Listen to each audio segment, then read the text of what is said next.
Guys, balik lagi sama gue, Anton Enggolan, dan kali ini gue mau bahas Oppo A74 5G.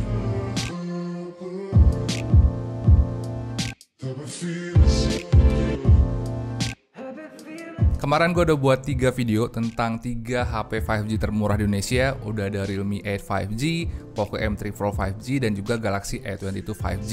Dan kali ini gue mau bahas yang versinya Oppo, yaitu Oppo A74 5G. Dibandingkan dengan 3 yang lain, ini yang paling pertama masuk ke Indonesia guys. Pas gue cari barangnya di Shopee, gue cukup kaget. Ternyata harganya tuh turun banget, jadi 3,1 juta. Tapi pas barangnya nyampe, ternyata gue salah beli. Gue malah beli versi yang 4G-nya. Jadi ya 3 juta gue melayang sih ini. Kemarin gue agak kesusahan guys nyari stok HP ini di toko online. Bahkan di toko online Oppo aja yang officialnya, HP ini kayaknya udah sold out gitu deh. Bahkan kemarin gue beli HP ini dengan harga yang di atas normal. Tapi ya nggak apa-apa, karena gue udah ngincer HP ini dari lama, jadi nggak apa-apa deh harganya agak mahal dikit. By the way, yang gue coba ini adalah versi RAM 6GB, ROM 128GB, dan gue sengaja pilih yang warna silver karena kalian tau lah ya, karena gue udah terlalu sering nyobain HP gelap, dan pas dibuka ternyata isi boxnya sejauh ini yang paling rame. Di dalamnya tuh ada HP-nya, ada case, ada manual guide dan garansi, terus ada USB kabel Type-C, ada chargeran 18W fast charge, dan di sini juga ternyata ada earphone guys. Jadi ya, kalau dijajarin kayak gini, isinya banyak banget. Sejauh ini box terlengkap kalau dibandingkan dengan HP 5G termurah yang lain. Dan alasan utama kenapa gue pengen nyobain HP ini sebenarnya karena prosesornya guys. Soalnya kalau dibandingkan dengan HP 5G yang lain, ini prosesornya paling beda. Soalnya dia satu-satunya yang pakai prosesor dari Qualcomm. Tapi pas pertama kali cobain, gue langsung penasaran dengan layarnya. Soalnya gue ngerasa kualitas layarnya itu beda banget kalau dibandingkan dengan 2 HP yang terakhir gue cobain. Sebenarnya kalau dari spek ini sama-sama aja ya. Dia pakai layar IPS, resolusinya juga sama-sama di Full HD, dari versinya juga masih sama persis di 90Hz. Tapi pas pertama kali lihat, gue langsung sadar kalau kualitas warna layarnya itu beda banget dengan yang lain. Karena gue ngerasa ada yang beda dengan kualitas layarnya, jadi kemarin HP ini langsung gue jajarin aja dengan 2 HP yang lain, yaitu Galaxy A22 5G dan juga Poco M3 Pro 5G. Dan pas bandingin kualitas layarnya, gue bisa tarik beberapa kesimpulan. Yang pertama itu adalah kecerahan layar dari Poco M3 Pro 5G ternyata nggak bisa ngimbangin Galaxy A22 5G dan juga Oppo A74 5G. Soalnya kecerahan layarnya paling rendah kalau dibandingkan dengan yang lain. Terus warna layar A74 5G ini kelihatan lebih vivid dan itu ngebuat gambar di HP-nya jadi kelihatan lebih seru. Apalagi kalau dibandingkan dengan Poco M3 Pro 5G, karena entah kenapa warna layar Poco M3 Pro 5G ini kayak Indomie kurang bumbu gitu guys. Agak hambar kalau dibandingkan dengan yang lain. Karena gue suka nonton film di smartphone, jadi gue cukup sensitif dengan hal-hal yang kayak gini. Soalnya kalau nonton-nonton di layar yang seterang dan sevivid ini, layarnya memang terasa lebih memuaskan kalau dibandingkan dengan yang lain. Next, kita lanjut ke spesifikasinya. Jadi seperti yang gue bilang di awal, HP ini punya RAM 6GB dan ROM 128GB. Dia juga udah pakai Android 11 dengan custom UI ColorOS 11.1 dan prosesornya adalah Qualcomm Snapdragon 480 5G.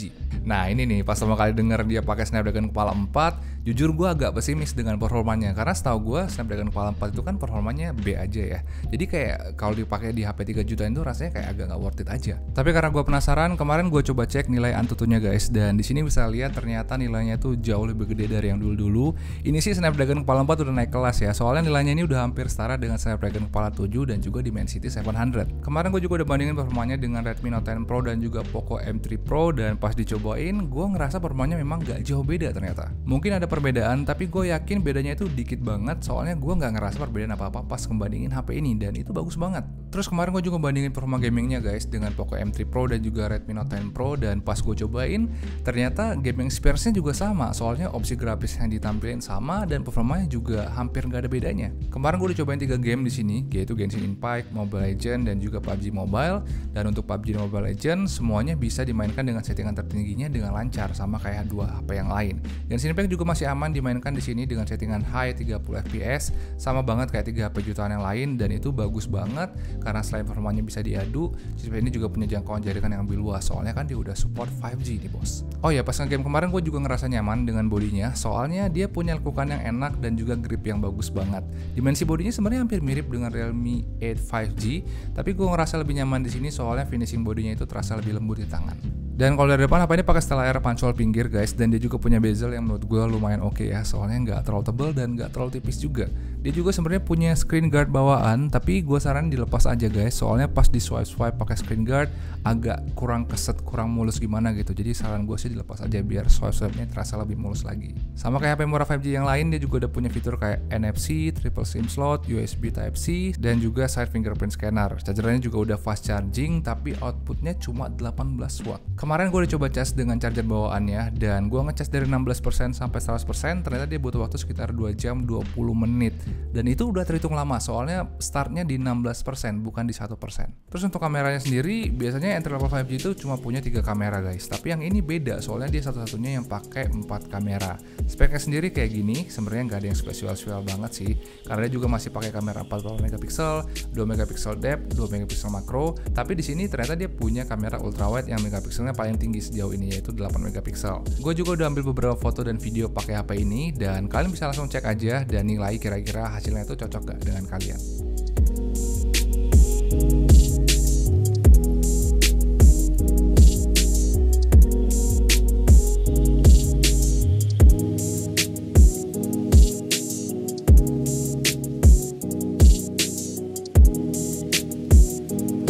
Oke guys, ini contoh rekaman menggunakan Oppo A74 5G, resolusinya 1080p 30 fps, dan dia juga punya image stabilization. Ini handheld, harus hasilnya stabil, dan gue juga belum coba sih hasilnya pas dipakai lagi jalan. Mungkin langsung kita lihat aja.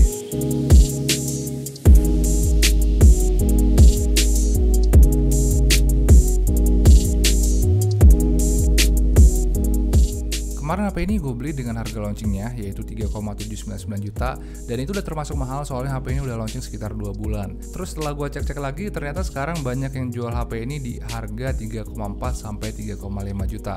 Jadi sekarang harganya sih udah makin mendekati dengan HP 5G murah yang lain. Kalau dari kesan pertama yang gue dapet sih, menurut gue ini kualitasnya emang gak main-main sih. Tapi nanti kita coba compare lagi biar tahu kira-kira kalau dibandingin dengan yang lain, kualitas A74 5G ini lebih bagus dari yang lain atau enggak. Jadi ya mungkin segitu aja pendapat gue untuk Oppo A74 5G. Kalau kalian penasaran gue beli HP-nya di mana, kalian bisa cek aja link di kolom deskripsi. Dan jangan lupa juga nyalain loncengnya guys, biar nggak ketinggalan video compare-nya. Dan sekalian bantu channel ini untuk sampai ke 200.000 subscribers. Makasih udah nonton guys, sampai jumpa di video-video berikutnya. Ciao.